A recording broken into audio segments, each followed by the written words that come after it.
Bienvenue à TRF Chronique, épisode 15. Un virus vient de traverser l'océan, il a atteint les îles de l'océan Indien, c'est le mumpox. Et sa propagation, qui est assez rapide, soulève pas mal de questions. Alors on va regarder ça de plus près ensemble pour comprendre ce qui se passe vraiment. Tout est parti de Madagascar fin décembre.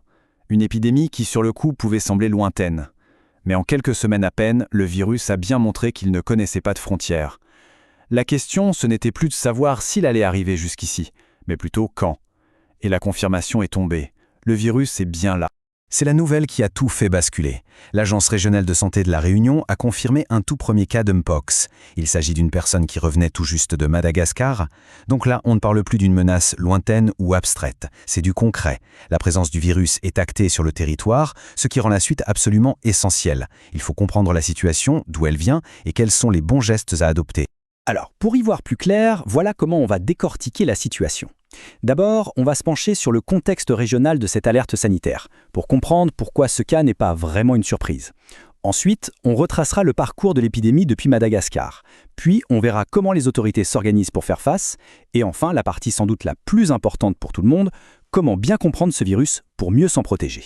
Ce premier cas à La Réunion, il ne sort pas de nulle part, loin de là. Alors, comment on en est arrivé là ? Eh bien, c'est en fait la conséquence directe d'une épidémie qui prend de l'ampleur juste à côté, et d'une certaine manière, les services de santé s'y attendaient. Pour bien mesurer le risque, il y a un chiffre qui parle de lui-même. Près de 6000. C'est le nombre de passagers qui font la navette chaque semaine entre Madagascar, là où l'épidémie est active, et La Réunion. C'est juste énorme. Ce flux constant de voyageurs, que ce soit pour la famille, le travail, le tourisme, ça crée un véritable pont aérien qui rend l'importation de cas viraux quasiment inévitable. C'est un vrai défi, à la fois logistique et sanitaire. Face à ce risque très élevé, les autorités ne sont pas restées les bras croisés. L'Agence régionale de santé avait déjà renforcé sa vigilance bien avant la confirmation de ce premier cas. La situation à Madagascar était surveillée de très près, surtout qu'il y avait déjà eu un premier coup de semence. Un cas importé détecté à Mayotte début janvier. Une alerte a été envoyée à tous les professionnels de santé de l'île pour qu'ils soient hyper attentifs aux symptômes. Et en parallèle, à l'aéroport, l'information a été renforcée pour sensibiliser directement les voyageurs. Ok, maintenant qu'on a le contexte de vigilance, suivons un peu le virus à la trace. Pour bien saisir la situation actuelle à La Réunion, c'est super important de regarder la chronologie, de voir comment le virus s'est propagé dans la région. Et tout a bel et bien commencé sur la grande île. Voilà comment les choses se sont enchaînées, et vous allez voir, ça a été très vite. Le 30 décembre, l'épidémie est officielle à Madagascar. Très rapidement, début janvier, Mayotte signale son premier cas importé. Et là, le 23 janvier, tout s'accélère d'un coup. La Réunion confirme son premier cas, et le même jour, les Comores annoncent en avoir détecté 4. En moins d'un mois, le virus a donc touché 3 territoires voisins. Ce tableau, c'est un peu une photo de la situation à un instant T, fin janvier. On voit clairement que Madagascar reste l'épicentre avec plus de 130 cas confirmés et presque 300 cas suspects, ce qui montre que l'épidémie y est bien installée. Les îles voisines, même si les chiffres sont plus bas pour l'instant, sont maintenant officiellement sur la carte de l'épidémie. Chaque cas confirmé, c'est un risque de transmission locale et potentiellement un nouveau départ de feu. On sait même d'où tout est parti. De Majunga, une grande ville portuaire sur la côte ouest de Madagascar. Ça a probablement facilité la propagation du virus, par la mer et par la route. De là, ça s'est étendu. D'ailleurs, l'ampleur de la situation là-bas a déclenché une réaction internationale. Les États-Unis et la France ont annoncé une aide, à la fois financière et logistique, pour épauler les autorités malgaches. Bon, face à cette propagation, comment on s'organise dans les différents territoires de la région ? On pourrait penser qu'il y a une seule réponse pour tout le monde, mais en fait, pas du tout. Chaque autorité sanitaire adapte sa stratégie avec ses moyens, ses infrastructures et bien sûr, le contexte local. Cette comparaison, elle est parlante. D'un côté, on a les Comores, avec 4 cas d'un coup. Décision, on isole tout le monde à l'hôpital public pour un contrôle maximal. De l'autre, à La Réunion, pour le cas unique, on a jugé qu'un isolement à la maison suffisait et était plus adapté. Les deux territoires tracent les contacts, bien sûr, mais La Réunion avait l'avantage d'avoir déjà un dispositif de prévention et une ligne d'info en place. Les Comores, eux, viennent tout juste de recevoir de quoi confirmer les cas sur place et sont en attente de vaccins. Et justement, cette déclaration du secrétaire général du ministère de la Santé des Comores, elle est très claire sur la stratégie là-bas. La priorité, c'est de créer une barrière immunitaire autour des malades et aux points d'entrée du pays.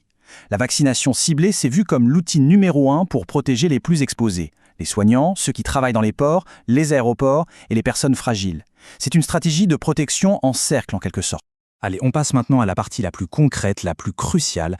Comment on se protège ? Face à un virus, la meilleure des armes, ça reste la connaissance. Comprendre ce qu'est le mpox, savoir le reconnaître et surtout savoir quoi faire si on a un doute, c'est la base pour se protéger soi-même et pour protéger les autres. Alors, le mumpox, c'est quoi au juste ? On l'appelle aussi variole B. C'est une infection virale. Le point vraiment important à retenir, c'est que dans la plupart des cas, c'est une maladie bénigne. On en guérit tout seul en 2 à 3 semaines. La période d'incubation, c'est-à-dire le temps entre le moment où on attrape le virus et celui où les premiers symptômes apparaissent, est assez large. Ça peut aller de 5 à 21 jours. Quels sont les signaux qui doivent alerter? Le symptôme le plus typique, c'est une éruption sur la peau. Ça se présente sous forme de vésicules, des sortes de petites cloques remplies de liquide, qui peuvent apparaître n'importe où sur le corps.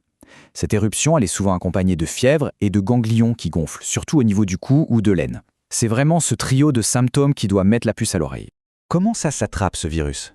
La voie de transmission principale est de très loin, c'est le contact direct, peau contre peau, avec les lésions d'une personne qui est malade. On peut aussi être contaminé par contact indirect en touchant des objets contaminés, comme des draps, des serviettes, des vêtements.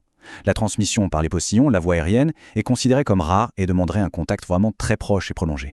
Alors attention, si on pense avoir les symptômes, surtout après un voyage, il y a un protocole très précis à suivre. Étape 1, on s'isole tout de suite pour protéger son entourage. Étape 2, et c'est un peu contre-intuitif mais c'est capital, on ne va pas directement chez son médecin ou aux urgences pour ne pas risquer de contaminer les salles d'attente. La bonne démarche, c'est la 3e étape, on appelle son médecin traitant ou le SAMU, le 15. Et puis, si on se pose des questions, si on a des doutes ou si on cherche simplement une information fiable, les autorités ont mis en place ce numéro vert. Le Mpox Infoservice est accessible gratuitement et de façon anonyme. C'est vraiment une ressource précieuse pour avoir des réponses claires et surtout pour éviter la désinformation qui peut circuler très vite dans ces moments-là.